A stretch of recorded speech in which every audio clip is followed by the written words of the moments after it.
पुराने वक्त की बात है जब हिंदुस्तान की सरजमीन पर छोटे छोटे रियासतों का बोलबाला था। हर रियासत का अपना राजा होता और उसकी अपनी अदालत, अपने कानून और अपनी रीत रिवाज। इन्हीं रियासतों में से एक रियासत थी जो दूर दूर तक मशहूर थी, मगर उसकी शोहरत अच्छाई की वजह से नहीं बल्कि बुराई की वजह से थी।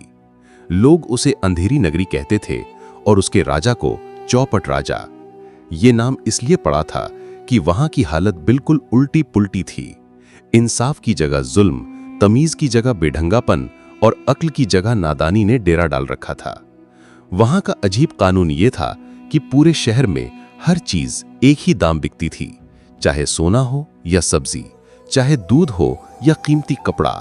हर चीज का भाव था 1 टका। यानी अगर कोई आदमी सब्जी लेने जाए तो भी 1 टका देगा और अगर कोई सोने की अंगूठी ले तो भी 1 टका ही लगेगा। जाहिर है ऐसा कानून ना इंसाफी पर था और ना अक्ल पर, लेकिन राजा इसे अपनी बहुत बड़ी इंसाफी समझता और फख्र से कहता, देखो मेरे राज में सब बराबर हैं, कोई अमीर को सस्ती चीज ना मिले और ना गरीब को महंगी चीज, सब एक ही दाम में सब कुछ पा सकते हैं। उसके दरबारी भी चापलूस थे जो हरदम उसकी वाहवाही करते। कोई ये कहने की हिम्मत न करता कि ये बराबरी नहीं बल्कि नाइंसाफी है। इस शहर की हालत ये थी कि गरीब और अमीर दोनों अजीब हालात में जी रहे थे। अमीर लोग सोना चांदी और कीमती सामान टके के भाव खरीद लेते और गोदाम भर लेते, जबकि गरीब आदमी जब बाजार जाता तो सब्जी और दाल भी 1 टके में मुश्किल से ले पाता। जो चीज सस्ती होनी चाहिए थी वो भी 1 टके की, और जो चीज लाखों की होनी चाहिए थी वो भी 1 टके की। इससे बाजार का संतुलन पूरी तरह बिगड़ चुका था। अंधेरी नगरी की सरहद से बाहर जब लोग ये किस्सा सुनते तो हैरत में पड़ जाते। आसपास के मुल्कों के ताजिर कहते, ये कैसी नादान हुकूमत है जहां अक्ल का नामो निशान नहीं। ऐसे ही दिनों में 2 मुसाफिर वहां से गुजर रहे थे। दोनों अल्लाह के नेक बंदे थे और सफर में इबादत करते रहते। एक का नाम हारिस था और दूसरा फैज। दोनों दूर के इलाके से तिजारत करने निकले थे, मगर साथ ही इल्म और तजुर्बा हासिल करना भी उनका मकसद था। जब ये लोग अंधेरी नगरी के करीब पहुंचे तो देखा कि शहर के दरवाजे पर एक बड़ा सा बोर्ड लगा है जिस पर लिखा है, हमारे शहर में सब चीज 1 टका, चाहे जो भी हो। ये देखकर हारिस हैरत में पड़ गया। उसने कहा, भाई फैज, ये कैसी नादानियत है, अगर यहां ठहर गए तो अपना सब माल बर्बाद कर बैठेंगे। लेकिन फैज हंस पड़ा और बोला, चलो जरा देखते हैं, शायद इसमें कोई भलाई का पहलू भी हो। दोनों शहर के भीतर दाखिल हुए। बाजार का मंजर देखकर दंग रह गए। एक तरफ कोई आदमी गाय खरीद रहा है 1 टके में, दूसरी तरफ कोई हीरे जवाहरात का हार। वहीं कोई एक गरीब आदमी रोटियों की एक छोटी गठरी के लिए भी 1 टका चुका रहा है। दुकानदारों के चेहरे पर भी बेचारगी झलक रही थी, लेकिन क्योंकि राजा का हुक्म था सबको मजबूरी में मानना पड़ता। हारिस ने धीरे से कहा, भाई ये शहर अक्ल वालों का नहीं, ये तो बर्बादी का गढ़ है। यहाँ का रहना खतरे से खाली नहीं। हम अल्लाह के बंदे हैं, हमें नाहक मुसीबत में क्यों पड़ना चाहिए। फैज ने सोचा और बोला, तुम्हारी बात सही है, लेकिन 1-2 दिन ठहर कर देखते हैं, फिर निकल जाएंगे। इसी दौरान बाजार में अचानक एक हंगामा हुआ। पता चला कि राजा के सैनिक किसी मजदूर को पकड़ कर ले जा रहे हैं। वजह पूछी तो मालूम हुआ कि राजा ने एक हुक्म जारी किया है कि शहर में अगर कोई हादसा हुआ तो किसी को सजा मिलनी ही चाहिए, चाहे दोषी हो या ना हो। उस वक्त शहर में एक दीवार ढह गई थी जिससे एक आदमी घायल हो गया। राजा ने हुक्म दिया कि उस दीवार बनाने वाले मजदूर को फांसी दी जाए। हारिस और फैज ये सुनकर हैरत में रह गए। हारिस ने कहा, देखा भाई, यही कह रहा था मैं, जहां इंसाफ ना हो वहां ठहरना खतरनाक है। ये राजा चौपट है, इसका अंजाम अच्छा नहीं होगा, चलो यहां से निकल चलते हैं। मगर फैज ने कहा, रुको, हो सकता है हम इस मजदूर की मदद कर सकें। दोनों अदालत की तरफ चल दिए। वहां पहुंचे तो देखा कि दरबार सजा है, राजा शाही गद्दी पर बैठा है और मजदूर बेड़ियों में जकड़ा खड़ा है। राजा ने ऊंची आवाज में कहा, इस मजदूर की लापरवाही से दीवार गिरी और हादसा हुआ, इसलिए इसे फांसी दी जाएगी। बेचारा मजदूर रोते हुए कह रहा था, हुजूर मेरी क्या गलती, मैंने तो दीवार मजबूत बनाई थी, लेकिन सामान ही घटिया था जो सौदागर ने दिया। राजा ने कहा, ठीक है, तो फिर सौदागर को पकड़ो। सौदागर आया तो उसने कहा, हुजूर मैंने तो ईंटें और गारा ठीक दिया था, मजदूर ने ठीक से लगाया नहीं। राजा ने कहा, ठीक है, मजदूर को फांसी दो। अब हारिस से सब्र न हुआ। उसने आगे बढ़कर कहा, ऐ राजा, अल्लाह से डरो।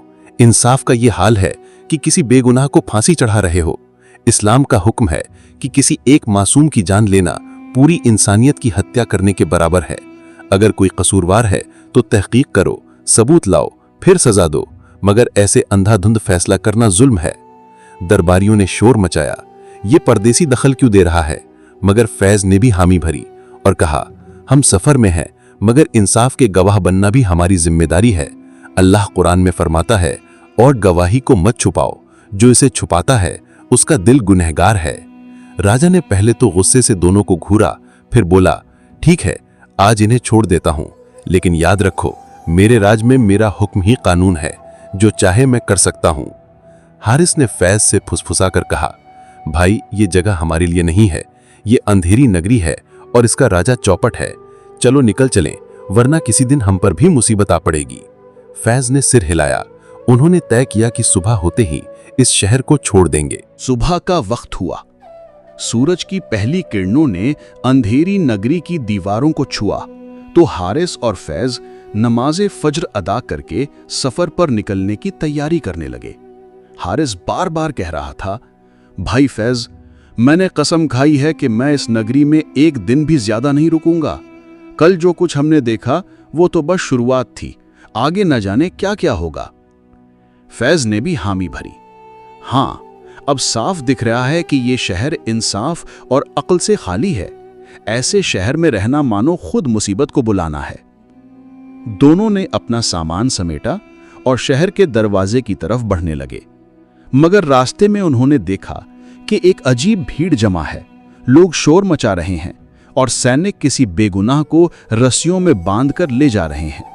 हारिस ने रुककर पूछा, क्या हुआ, क्यों ले जा रहे हो इसे? लोगों ने बताया, आज सुबह शहर में एक हादसा हुआ है। राजा का एक प्यारा घोड़ा अचानक कुएं में गिरकर मर गया। राजा ने हुक्म दिया है कि इसके लिए किसी को जिम्मेदार ठहराया जाए। जांच के बाद पता चला कि कुआं मजदूरों ने बनाया था, तो उनमें से एक को फांसी दी जाएगी। ये सुनते ही हारिस और फैज दंग रह गए। हारिस गुस्से से बोला, क्या घोड़े की मौत की सजा इंसान को? अल्लाह की पनाह, ये कैसी नादानी है। दोनों तुरंत दरबार की ओर दौड़े। वहां पहुंचकर देखा कि वही चौपट राजा शान से तख्त पर बैठा है और मजदूर बेड़ियों में जकड़ा कांप रहा है। दरबारियों के चेहरों पर हंसी थी, मानो मजाक हो रहा हो। राजा गरज कर बोला, इस मजदूर की वजह से कुएं में कमी रही, इसी वजह से मेरा प्यारा घोड़ा मरा, इसलिए इसे आज शाम तक फांसी दी जाएगी। फैज ने आगे बढ़कर कहा, ए राजा, अल्लाह से डर, तू एक बेगुनाह की जान लेने जा रहा है। क्या तेरा घोड़ा इंसान से ज्यादा कीमती है? इस्लाम कहता है कि इंसान की जान सबसे पवित्र है। हमारे नबी सल्लल्लाहु अलैहि वसल्लम ने फरमाया कि काबे की तबाही भी अल्लाह के नज़दीक एक बेगुनाह की हत्या से कमतर है, और तू सिर्फ एक जानवर की मौत पर इंसान को मारने चला है। राजा ने आंखें तरेरी। चुप रहो परदेसी, मेरे राज में मेरे हुक्म के आगे कोई जुबान नहीं खोल सकता। जो मैंने कह दिया वही होगा। हारिस अब और न सह पाया। उसने ऊंची आवाज में कहा, ए चौपट राजा, अगर तू यही समझता है कि तेरा हुक्म सब पर भारी है तो सुन ले, अल्लाह का हुक्म सबसे बड़ा है। अगर तू जुल्म करेगा तो उसका अंजाम भी भुगतेगा। जुल्म की बुनियाद पर कोई सल्तनत टिक नहीं सकती। दरबारियों ने शोर मचाया, गद्दार, राजा का अपमान कर रहे हैं। सैनिक तलवारें खींचकर हारिस और फैज की तरफ बढ़े, मगर राजा ने हाथ उठाकर उन्हें रोका। राजा बोला, रुको, मुझे इन परदेसियों की बातें सुनने में मजा आता है। ये मेरी हुकूमत की बुराई कर रहे हैं, फिर भी इनमें हिम्मत है।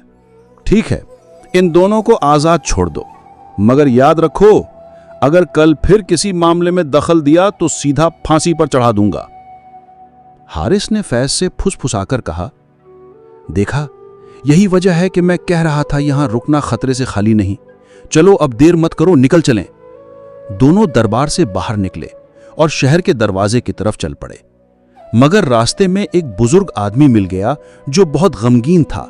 उसने कहा, बेटों, तुम यहां से जा रहे हो तो मुझे भी ले चलो। ये शहर रहन सहन के लायक नहीं रहा। यहां रोज किसी न किसी बेगुनाह को मार दिया जाता है।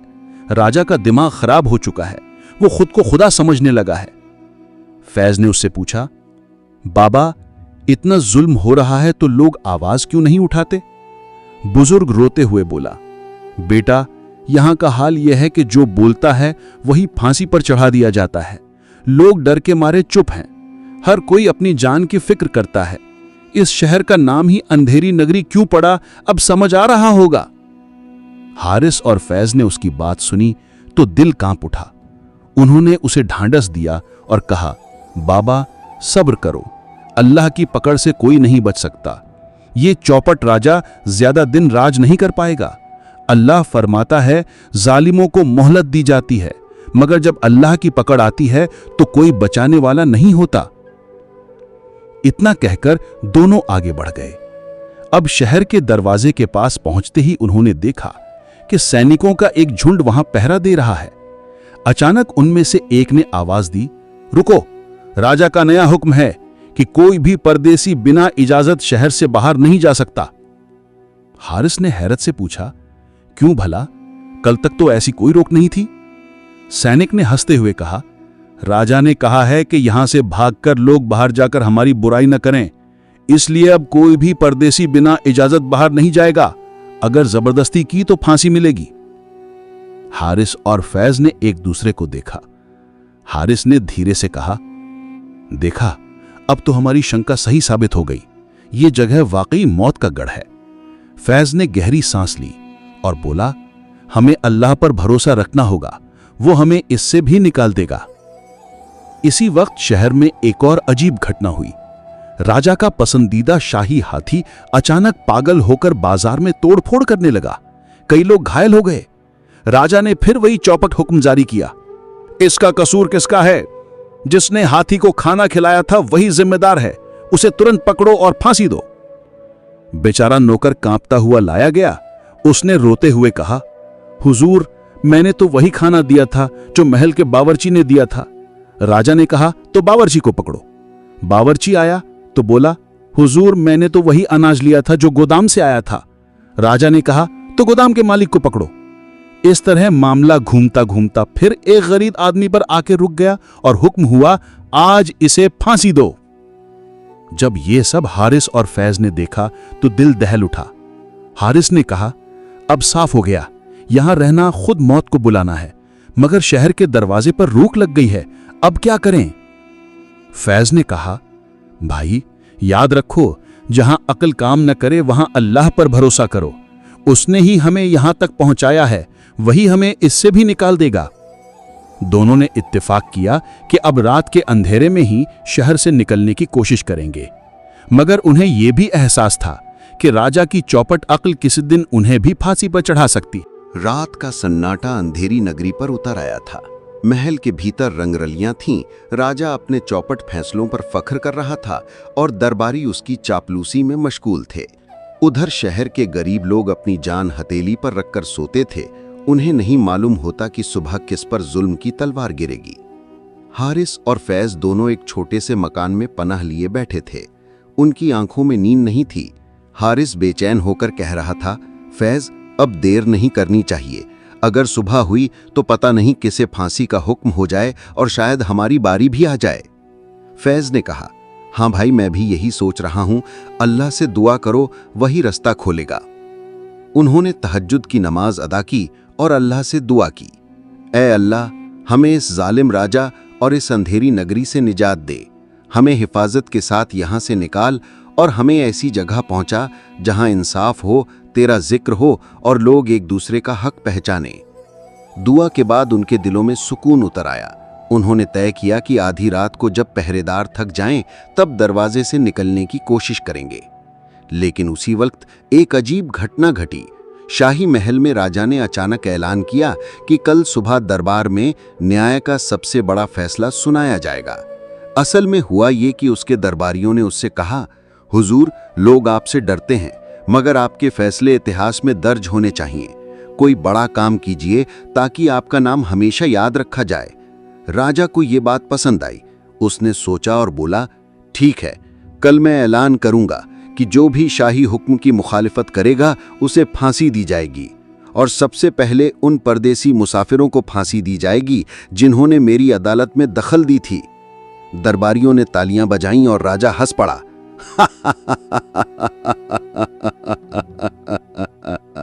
हाँ, कल सुबह ये दोनों मुसाफिर फांसी पर चढ़ेंगे और पूरी नगरी देखेगी कि चौपट राजा का हुक्म सबसे बड़ा है।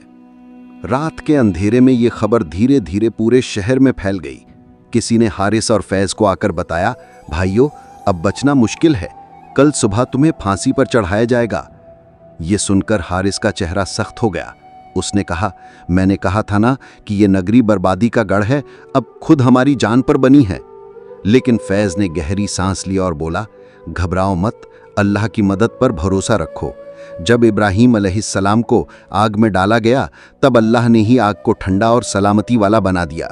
जब मूसा अलैहिस्सलाम को फिरौन में घेरा तब समंदर फट गया और रास्ता बन गया। वही अल्लाह आज हमारी भी मदद करेगा। सुबह हुई, दरबार सजा, राजा शाही पोशाक में गद्दी पर बैठा।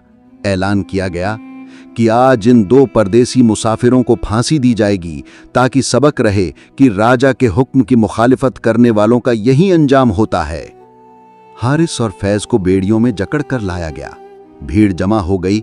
लोग दबी जबान में कह रहे थे, ये दोनों तो नेक लोग थे, बेगुनाह हैं, मगर राजा को कौन समझाए। जब जल्लाद उन्हें फांसी के तख्ते पर चढ़ाने लगा तो अचानक फैज ने ऊंची आवाज में कहा, ए चौपट राजा, तू अपने आप को खुदा समझता है, मगर हकीकी खुदा अल्लाह है। और आज मैं तुझे एक पेशीन गोई सुनाता हूं। अगर तू हमें फांसी देगा तो तेरा राज भी आज ही खत्म होगा। भीड़ में खुसुर फुसुर शुरू हो गई। राजा गुस्से से गरजा, इसे चढ़ा दो फांसी पर, देखते हैं इसकी पेशीन गोई कितनी सही निकलती है। जल्लाद ने रस्सी कसनी ही शुरू की थी कि अचानक आसमान पर बादल छा गए, तेज आंधी चली, बिजली चमकी और देखते ही देखते तूफान ने शहर को घेर लिया। महल की ऊंची दीवारें हिलने लगीं, छतें उड़ने लगीं और बाजार उजड़ गया। लोग चीखने लगे, अल्लाह का गजब आ गया, ये राजा के जुल्म का नतीजा है।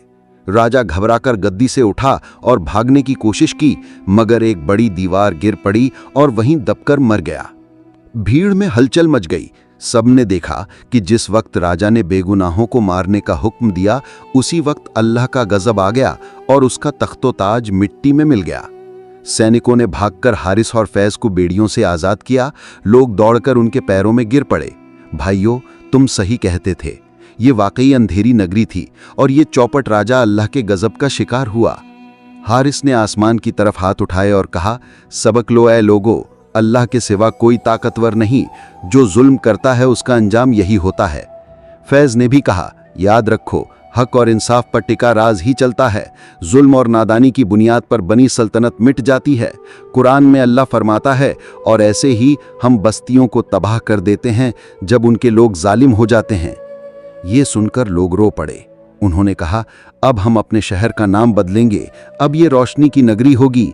हम इंसाफ, बराबरी और अल्लाह के हुक्म के मुताबिक जिंदगी गुजारेंगे। हारिस और फैज ने उन्हें नेक रास्ते की तालीम दी। उन्होंने कहा कि सबसे पहले ज़कात और सदका अदा करो, एक दूसरे का हक पहचानो, बेगुनाह को तकलीफ ना दो, गरीबों की मदद करो। यही इस्लाम की तालीम है और यही इंसानियत है। धीरे धीरे शहर का माहौल बदल गया। लोग एक दूसरे की मदद करने लगे। मजदूरों को मेहनत आना पूरा दिया जाने लगा। बाजार में चीज़ों की असली कीमत लगाई गई और सबसे बड़ी बात यह हुई कि अब कोई बेगुनाह सज़ा का शिकार न हुआ। हारिस और फैज ने राहत की सांस ली। उन्होंने कहा, देखो, अल्लाह कैसे जालिमों का सफाया करता है और नेक बंदों के हाथ से इंसाफ कायम करवाता है। फिर दोनों ने शहर वालों को अलविदा कहा और सफ़र पर आगे निकल पड़े। उनकी आंखों में सुकून था और दिलों में अल्लाह का शुक्र कि उसने उन्हें हिफाजत दी और जुल्म के खिलाफ गवाही का मौका दिया। इस तरह अंधेरी नगरी और चौपट राजा की कहानी हमेशा के लिए सबक बन गई।